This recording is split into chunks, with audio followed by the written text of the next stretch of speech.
Assalamualaikum warahmatullahi wabarakatuh. Selamat datang kembali di channel Tiga Putra.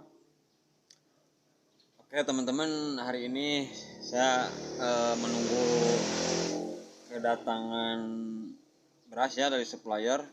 Makanya ini dari sampai sore ya, ini udah jam 4:30, saya belum tutup toko gitu ya. Sambil menunggu ya, saya mau coba ngebahas tentang bagaimana gitu cara mengelola keuangan di toko beras. Ya ini sesuai dengan yang saya terapkan gitu, yang saya lakukan.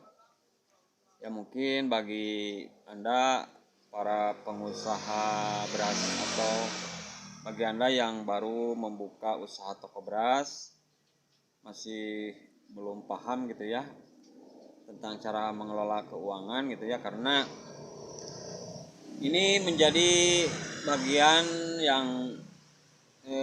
penting juga ya untuk kesuksesan atau perkembangan usaha toko beras Anda gitu ya. Karena ya ini menjadi suatu keharusan gitu ya.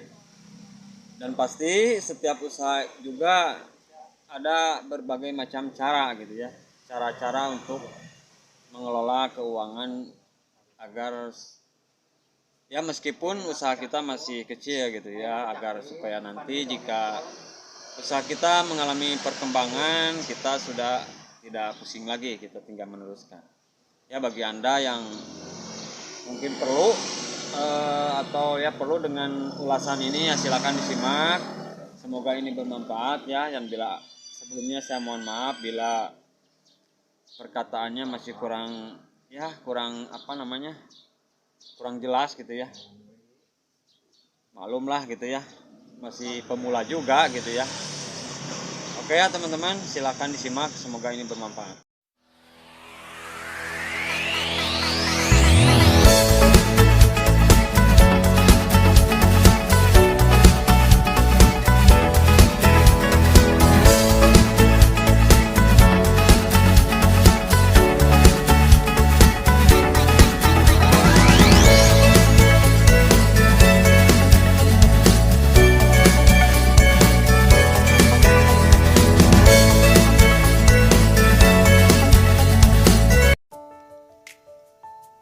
Terlihat sederhana, namun nyatanya rumit. Inilah realita pengaturan keuangan pada usaha toko beras. Hal ini dikarenakan tidak semua pengusaha toko beras mengetahui cara mengatur atau mengelola keuangan toko dengan baik. Sehingga barang yang terjual banyak, tapi uang yang terkumpul sedikit. Sesederhana apapun, laporan pencatatan keuangan sebaiknya tidak diabaikan. Di sini saya akan mencoba mengulas berbagai cara mengelola atau mengatur keuangan toko beras. Yang pertama, tak perlu banyak menyetok beras. Semakin banyak stok beras memang akan membuat toko semakin ramai untuk menarik minat pembeli. Namun, jika terlalu banyak stok mengendap, justru akan membuat cash flow menjadi terganggu. Maka dari itu, perkecil stok beras Anda, apalagi jika Anda masih sebagai seorang pengusaha beras pemula. Yang kedua, hindari hutang piutang. Meski kepada tetangga, bukan berarti Anda bisa memberikan hutang beras dengan tempo tanpa batas, karena dapat mengganggu perputaran kas toko Anda. Boleh saja memberikan hutang sesekali, tapi Anda harus memberi penjelasan kapan pelanggan harus melakukan pembayaran. Tapi saya sarankan jika di awal-awal Anda buka toko beras, terapkan peraturan hanya membayar tunai untuk setiap transaksi. Selain mempermudah pencatatan, Anda juga tidak mungkin berhutang pada supplier, sehingga keuntungan ataupun kerugian yang didapat juga lebih lebih mudah dikoreksi. Yang ketiga, pemisahan rekening usaha dan pribadi. Cara mengelola atau mengatur keuangan toko beras selanjutnya yaitu dengan memisahkan antara rekening pribadi dengan usaha. Langkah ini memang terkesan remeh, tapi jika kesalahan ini dilakukan terus-menerus, hanya tinggal menunggu waktu, Anda akan kesulitan melakukan audit ketika merasa uang yang masuk tidak sebanyak beras yang keluar. Jadi mulai sekarang pisahkan rekening pribadi dengan rekening usaha Anda. Yang keempat, lakukan pembukuan serapi mungkin. Memang tidak perlu seperti perusahaan besar yang memiliki catatan laporan keuangan lengkap. Setidaknya toko beras juga harus memiliki pencatatan laporan keuangan sederhana. Walaupun ya toko Anda terbilang masih kecil dan masih baru. Justru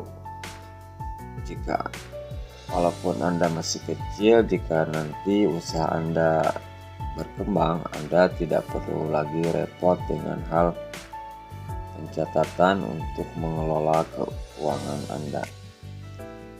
Misalnya saja Anda tulis laporan kas dan stok keluar masuk beras. Pencatatan ini bisa dilakukan setiap ada stok beras yang keluar atau masuk.